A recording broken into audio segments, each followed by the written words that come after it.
lunaku olw'okunambira ne muganda nange Dr. Sam Kazibwe nga tulaba biki ebikoze amawulire era wa sebo kankusabe olamuse kubatuuliriza. Ampuliriza nkulamuseza nnyo ate era nenkwaniriza ku programu eno. President wa America Donald Trump ali ku bugenyi obutongole mu ggwanga China.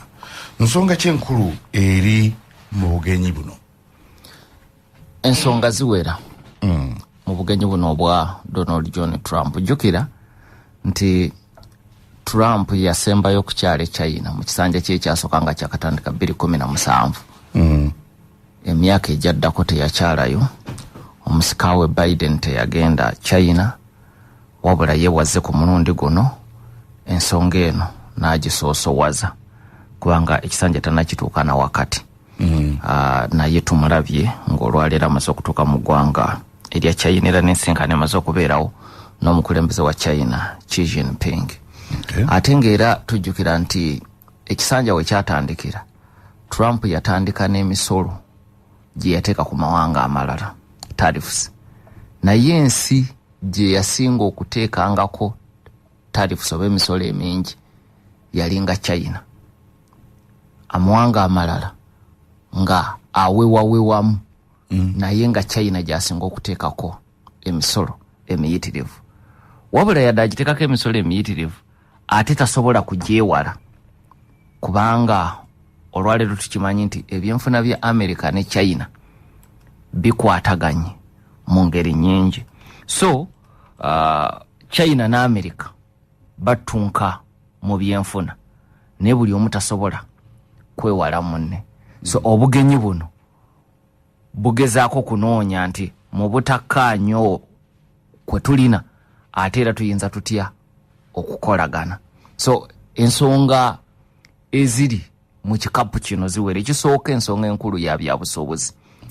Era kiba kyolaba nti mu kugenda agenze n'abasuubuzi abasinga okuba ab'amaanyi mu Amerika n'abo abakiikiridde ebitongole by'ebyenfuna. Ekyokulabirako senkulu wa kampuni ya Apple Tim Cook ali ku lugendo luno.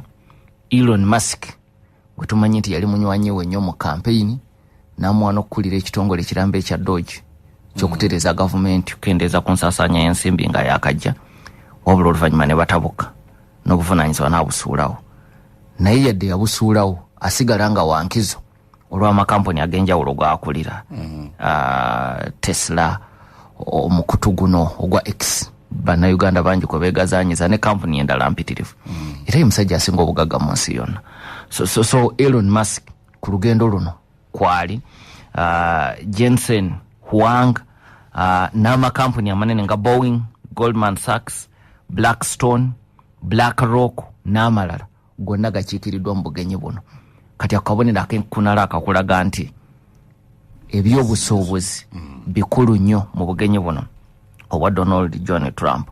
Ate nga tukimanyi nti akalulu aka midterm kabindabinda mu Amerika ka mwezi gwa 11.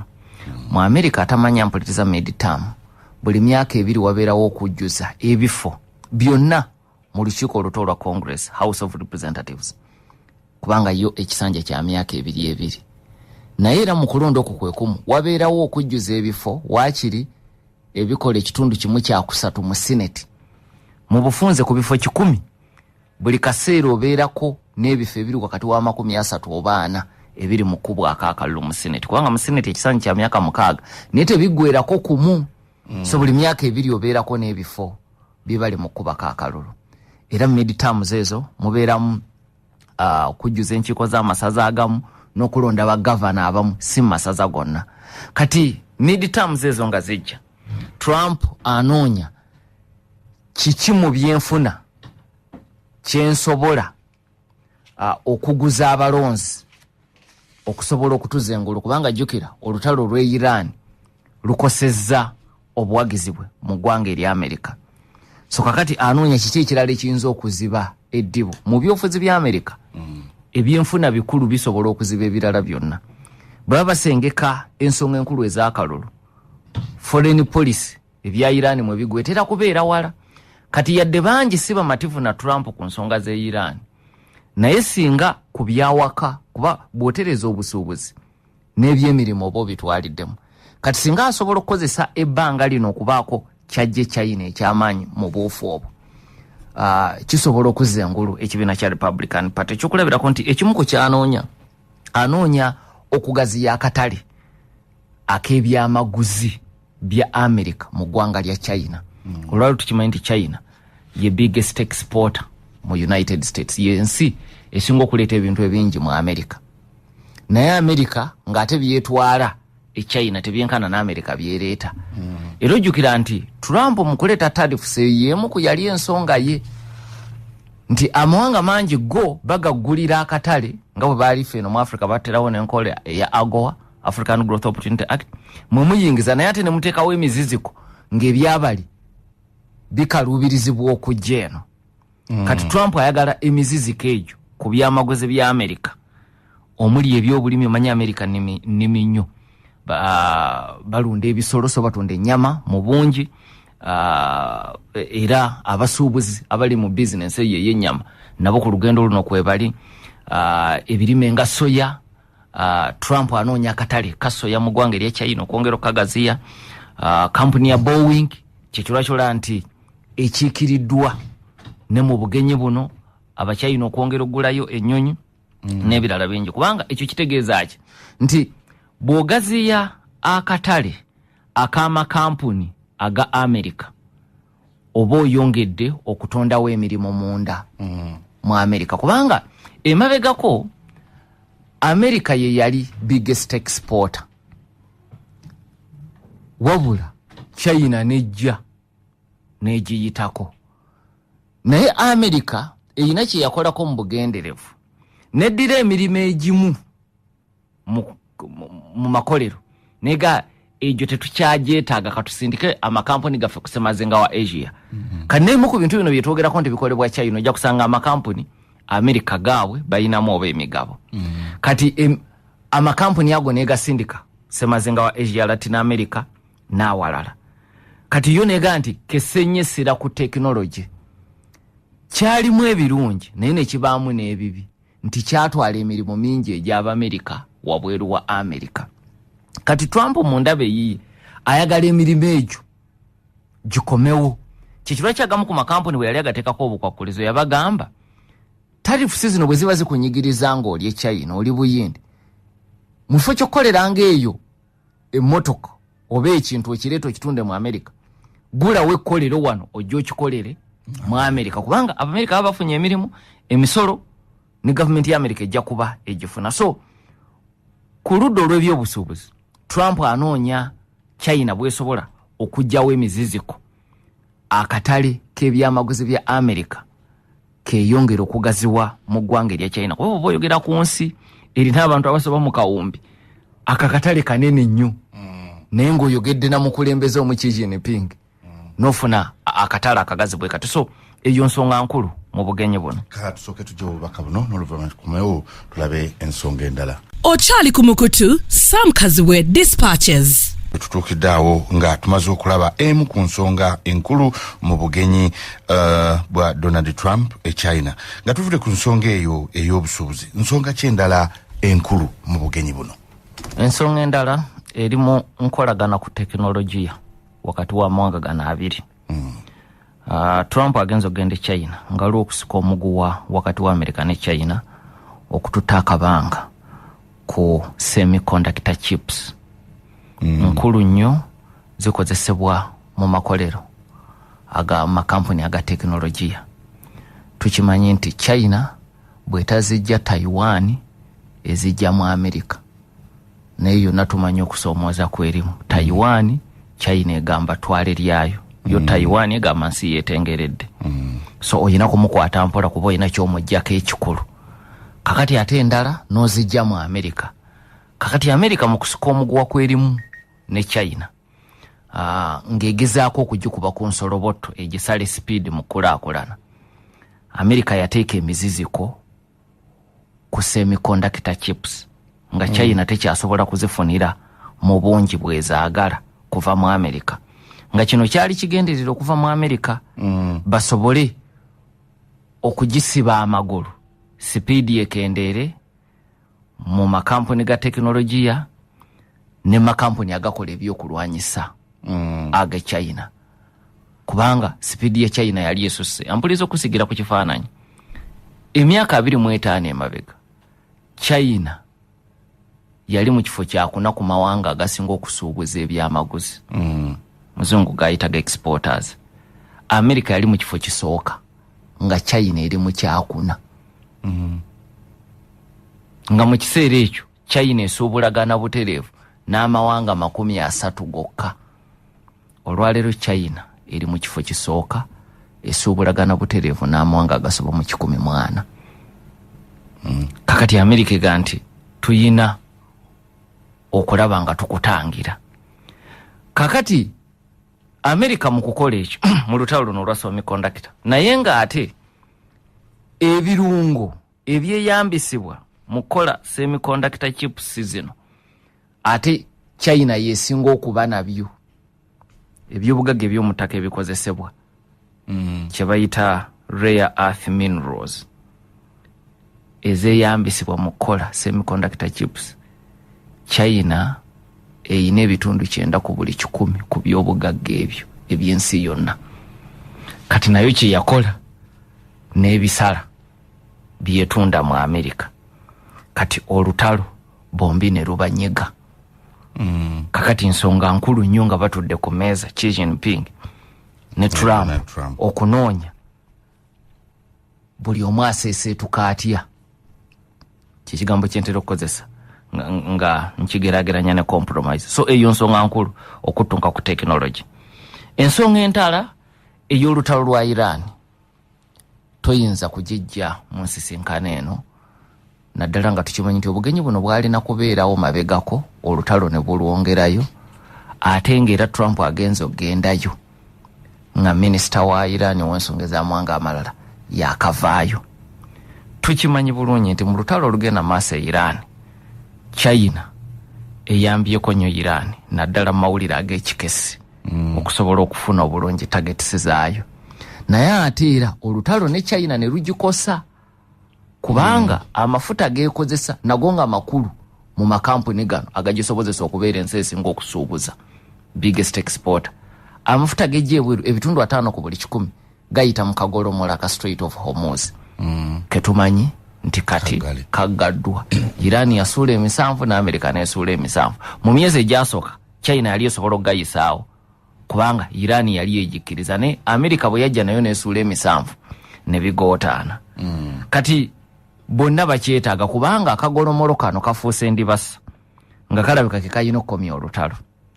China yeetaaga amafuta ne gaasi mu bungi bwabyo.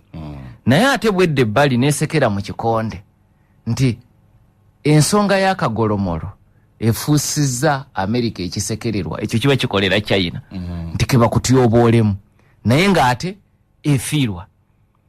So nga America naye egamba nti gwe oyina enkizo ku Iran obukwakulizo bwetaddewo ku kagolomolo ebujja okubajjukira ensonga ziri 2 ezisibye okukaanya akagolomolo n'ensonga ya nuclear. Ensonga ezisinga obungi mbiwandiiko bye bazze bawanyisiganya ezisoba mu 10 okukaanya kwangu ne kweza ensonga 2 kuliko obuzibu. Iran bwe yakizuula nti akagolomolo kumpi kamaanyi n'okusinga nuclear mu byokwerinda byayo yakateekako obukwakulize obupya. Egamba bwe tuba baakukagula tekagenda kuddukanyizibwa nga bwe kabadde. Ffe tugenda okuba tukavunanyizibwako obutereevu tujja kuwooza n'okuyisaawo amaato. Kakati America ega nti akagolomola ako kayina kuddayo mu nkola nkadde. Kati Trump era nawana ayina okukozesa omukisa ogwo okulaba oba ayina engeri gy'ayinza okunyonyogera Xi Jinping ne Xi Jinping anyonyogero wa Iran kubanga ensonga eyo ey'akagolomolo etabudde nnyo enteeseganya. Ensonga endala enkulu yeya Taiwan. Ampuliriza Taiwan yo yeetwala nti nsi eyeetengeredde okuva 49. China yegamba Taiwan twale lyayo nga bwetwala Hong Kong nga bwetwala ebitundu ebirala ebya China. Mpuliriza atamanyi byafaayo byawo mu kusooka eno yonna yali nseemu. Simatalo wokubiri agenda okubaawo ng'eno enseemu nga China efugwa Kai-shek. Ne Kai-shek yali atigomezeddwa abayekera abakulemberwa chairman Mao Zedong okumala ebbanga. Wabula olutalo ne lubagatta ne bagaffe embiranye zaffe tuzizze ku bbali tulwanyise abatusekeeterera. Kakati olutalo bwe lwaggwa nga bali ku ludda oluwanguzi aba China ne baddayo mu lutalo olwabwe Kai-shek ne chairman Mao Zedong. Zedong n'avonika gavumenti ya Kai-shek. Kai-shek naddukira ku bizinga eby'e Taiwan. Mao n'atuula mu mainland China. Kai-shek ng'ali e Taiwan yagenda n'erinnya lya China erya Republic of China. Era ye ng'agamba eri ye China entuufu.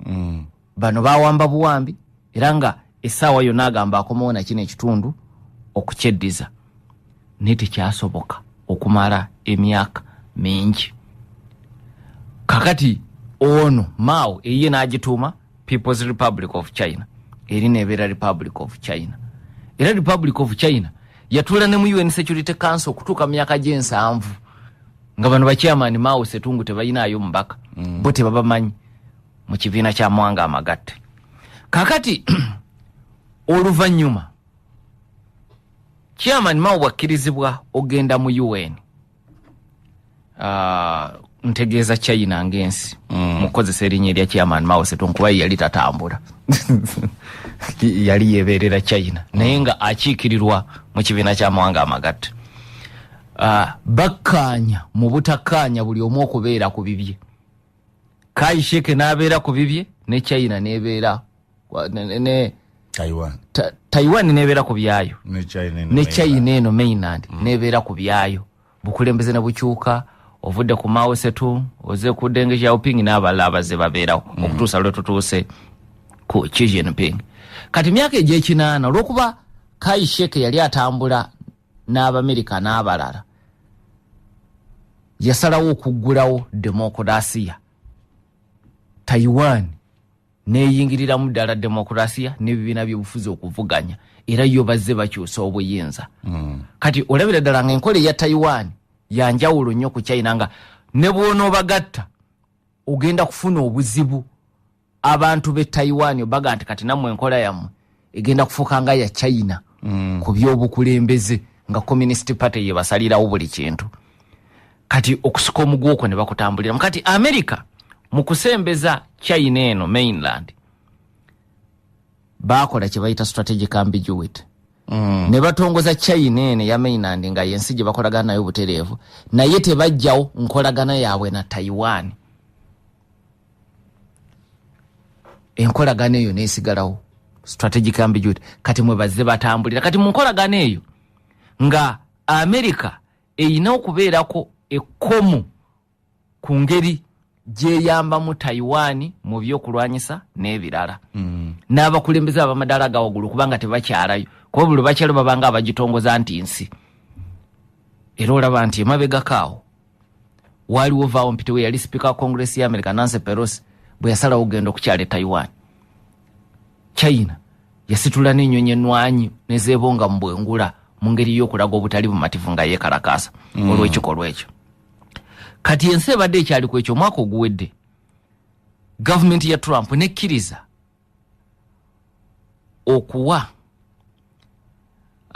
Taiwan ebyokulwanyisa nga bibalirirwamu $1 za America 11. Era China ne yeechwachwana bwe yawulira ekyo. Bwe yeechwachwana ensimbi ezo Trump teyazisazaamu naye enteekateeka baagisala sipiidi.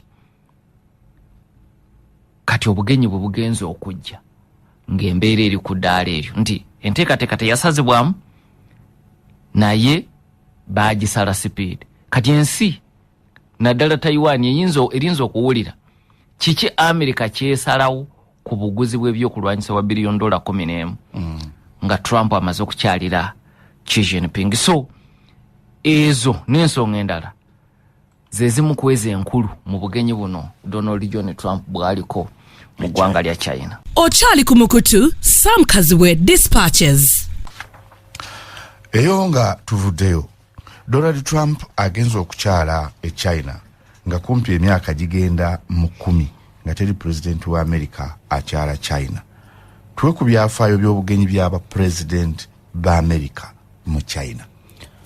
Obugenyi bwa president ba America benjawulo mu ggwanga erya China bubadde bwa kwegendereza okumala ebbanga olw'ensonga nti embiranyi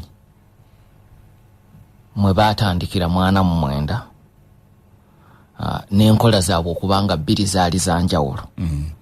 Chairman Mao Zedong bwajja n'enkola ye ey'obwa naakalyaakaani ng'ate Abamerika bali mu nkola yaabwe ey'obwa sitakange. Ate ekirala nga Amerika yali ekyalwana okulaba nti kayishe kaakomawo yeddize mainland China. So emyaka egyasooka 49 okutuusa 72 teri president wa Amerika yali asobola kujja China kubanga ebyali bibaawula byali bingi. Naye oluvannyuma Amerika yakizuula ng'ali tesobola kwebalama China kuba China okufaanagana n'amawanga amalala ge bayitaga Asian Tigers yasalawo okweggalira ate n'esituka mu kweggalira n'etandika okusituka ng'ekulaakulanira ku sipiidi eyayireyire. Era mu 72 president wa Amerika yasooka okukyala China yali Richard Nixon. Naye olugendo olwo lwaliko ebigambo okumala omwaka nga mulamba ng'ebigambo bingi ebyogerwa okuluteekateeka anajja n'abantu bameka anaamalayo ennaku mmeka abamawulire baleeta benkana batya banakkiriza kwetaaya batya. Jjukira byonna biriko obukwakkulizo mu China. Ye bw'anaatuuka ebbanga ly'anaamala ne Chairman Mao Zedong yennyini linaaba lyenkana litya kubanga ekyo nakyo kisobola okukkakanya go president wa America nojja ate olinaakulabirako eddakiika ntono n'akulekera basaawa minisita n'abalala. Kati ebyo byonna byalimu okusika omuguwa okw'amaanyi. Era ku nkomerero Nixon bwakkiriza nti kaŋŋende e China terigulire ddala lyali lisinga eryo bunene mu nsi yonna.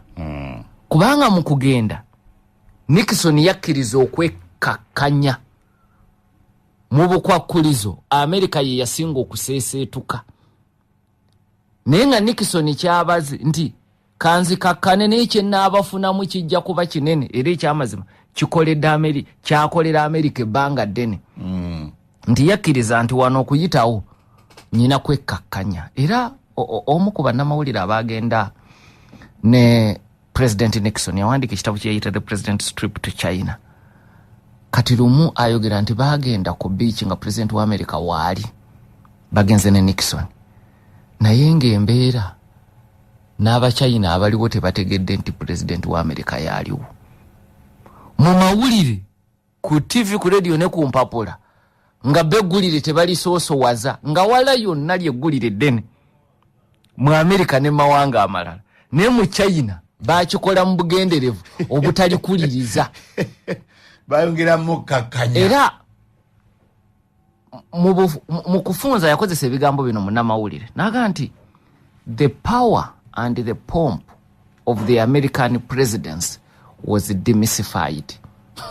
Bye bigambo byakozesa nti amaanyi n'ekitiibwa ebya office ya president wa America byakkakkanyizibwa mu China. Ne Nixon yakimanya mu nteeseganya ezaaliwo ku bugenyi buno ninaga nti kino kye tulina okumira okufuna mu China. Ye Mao ne banne ne babeera basanyufu nti tubakakkanyiza naye nga yayina kyabagobako. Era kyekimu ku kyayamba okuumira Amerika mu bwasupapawa okutuusa olwaleero nti tetukyasobola kubakuumira bweru abalabe baffe bano katubakuumire kumpi. Era we bakuumidde ebbanga lino okutuusa ate lwe beewaggudde kati myaka 25 egiyisa. Mpuliza nga bwenkolaze nti 21 Amerika yensi yali esinga okusuubuza ebyamaguzi, China ngeri mu kifo kyakuna. olwalira China eri mu kifo kya kisooka, America eri mu kifo kya kubiri. So kikulaga emisinde China kweddukidde.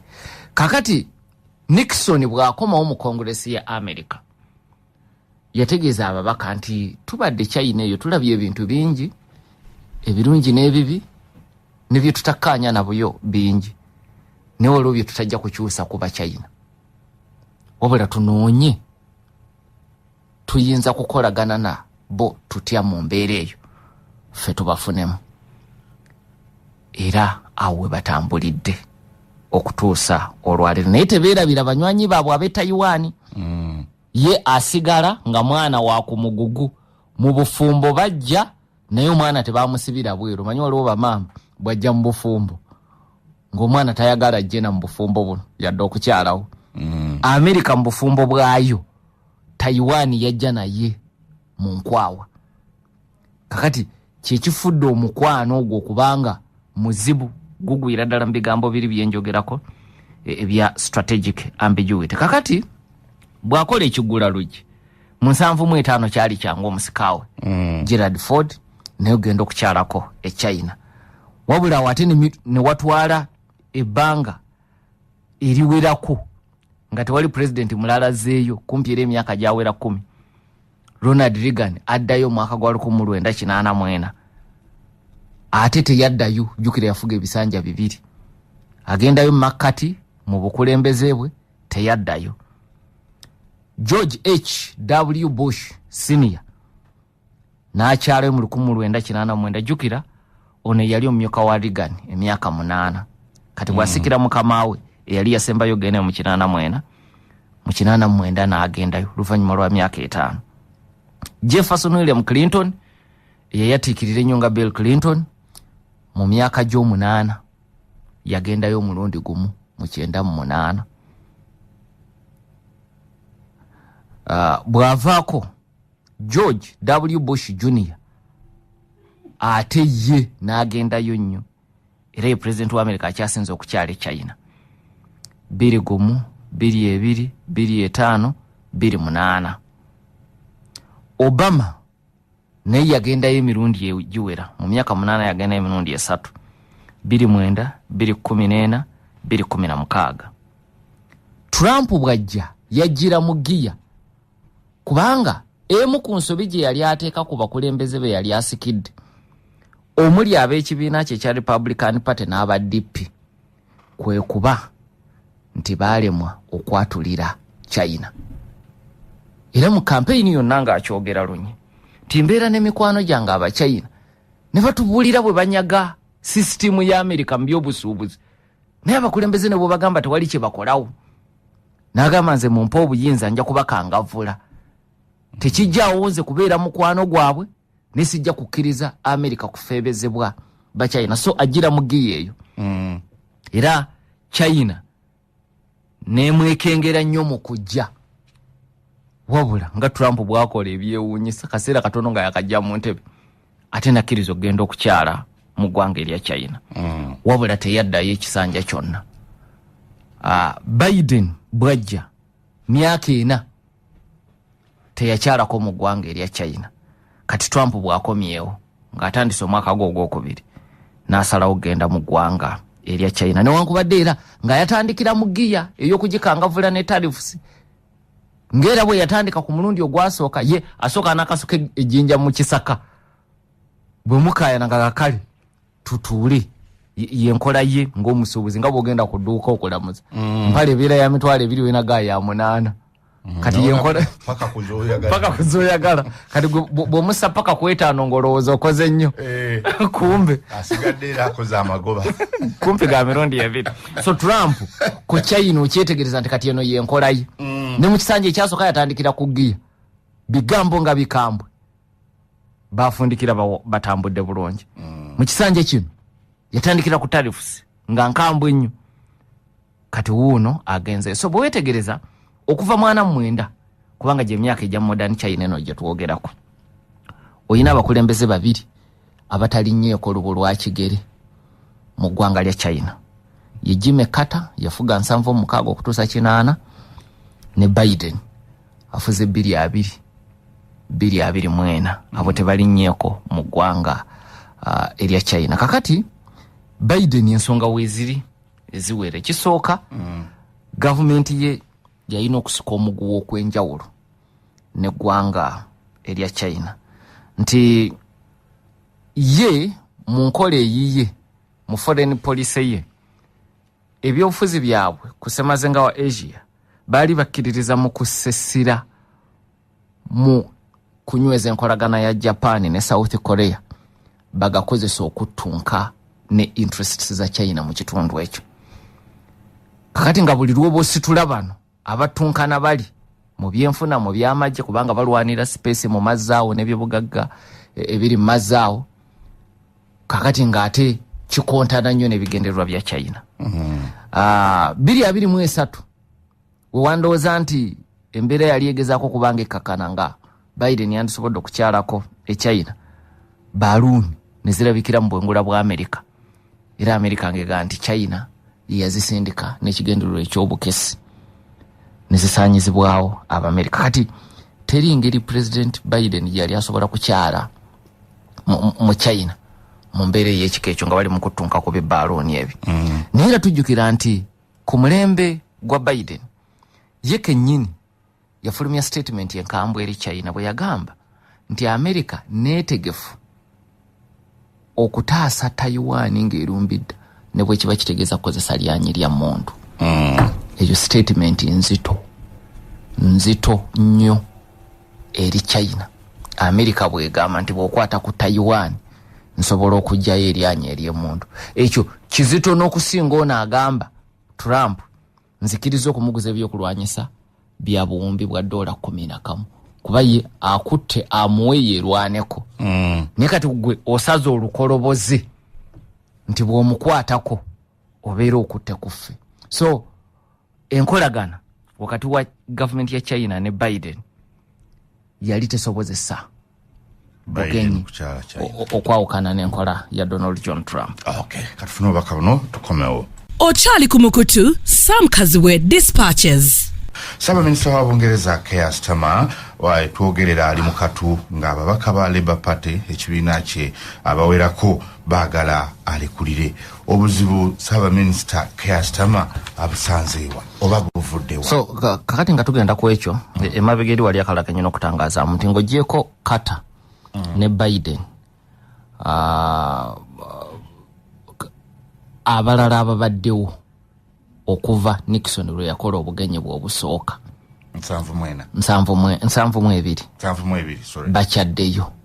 Naye okuva 49 olinawaawo abataakyalayo olw'ensonga zenjogeddeko. Kyokulabirako yina Harry Truman yasikira Nixon 45 era yamaliza sematalo w'okubiri. So naafuga 52 n'akwasa General Eisenhower. Eisenhower n'akwasa Kennedy. Abo bonna tebaagendako mu ggwanga lya China. Kubanga Nixon yakomawo mu 68 kati mu 72 n'alyoka agenda mu ggwanga erya China.